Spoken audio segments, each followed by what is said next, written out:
అందరికీ జై హింద్ ఫ్రెండ్స్. జనరల్గా మనుషుల మధ్య ఒక కామన్ విషయం జరుగుతూ ఉంటుంది ఎప్పటికీ. అదేంటిదో మీకు ఇవాళ షేర్ చేసుకోవడానికి వచ్చాను. అదేంటిదంటే జనాలందరూ పాపాలు చేసి గంగా నదిలో మునుగుతూ ఉంటారు. ఆ పాపాలన్నీ పోయినాయని అనుకుంటారు, కానీ అది రాంగ్. అది ఎప్పుడు అట్లా పాపాలు పోవు. సేమ్ డౌట్ నాకు కూడా ఎలా వచ్చిందో ఒక మహర్షి కూడా ఇలాగనే డౌట్ వస్తుంది. ఆ మహర్షి ఘోరమైన తపస్సు చేసి మహాదేవుని పిలుస్తాడు. మహాదేవుడు ప్రత్యక్షమై, ఏంటి మహర్షి ఇంతగానో తపస్సు చేసి నన్ను పిలుస్తున్నావు అని అడుగుతాడు.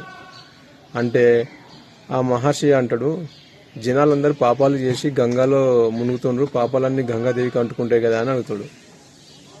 అయితే మహాదేవుడు అంటాడు, మీకు ఇలా చెప్తే అర్థం కాదు, ప్రాక్టికల్గా చూపిస్తా పద అని మహాదేవుడు మహర్షి ఇద్దరు కలిసి గంగాదేవి దగ్గరికి వస్తారు.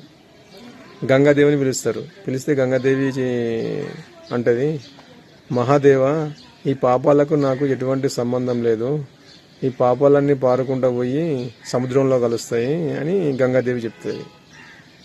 ఈ మహాదేవుడు మహర్షి ఇద్దరు కలిసి సముద్రం దగ్గరికి వెళ్తారు. ఆ సముద్రుని అడుగుతారు.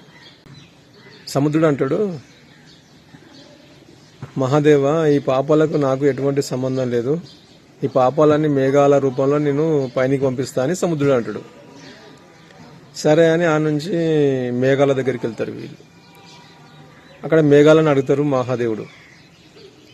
అప్పుడు మేఘాలు అంటాయి కదా, వర్షం రూపంలో మళ్ళీ నేను భూమి మీదకే పంపిస్తాను పాపాలన్నీ అని మేఘాలు అంటాయి.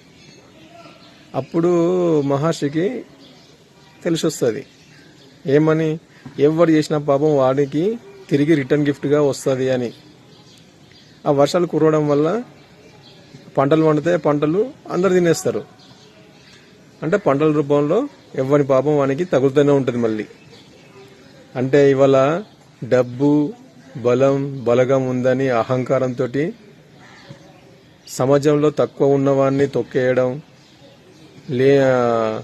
మనిషి లేని చూసి భూములు కబ్జా చేయడం, దౌర్జన్యానికి దిగడం, ఇట్లా పాపాలు బాగా పెరిగిపోయినాయి.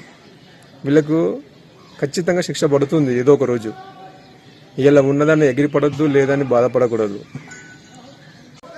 స్వర్గం నరకం అసలే ఉండదు. ఉన్నది ఒకటే జిందగీ. ఈ జిందగీలో హ్యాపీగా బిందాస్గా లైఫ్ ఎంజాయ్ చేయండి, ఎటువంటి పాపం చేయకుండా. ఓకే ఫ్రెండ్స్, జై హింద్.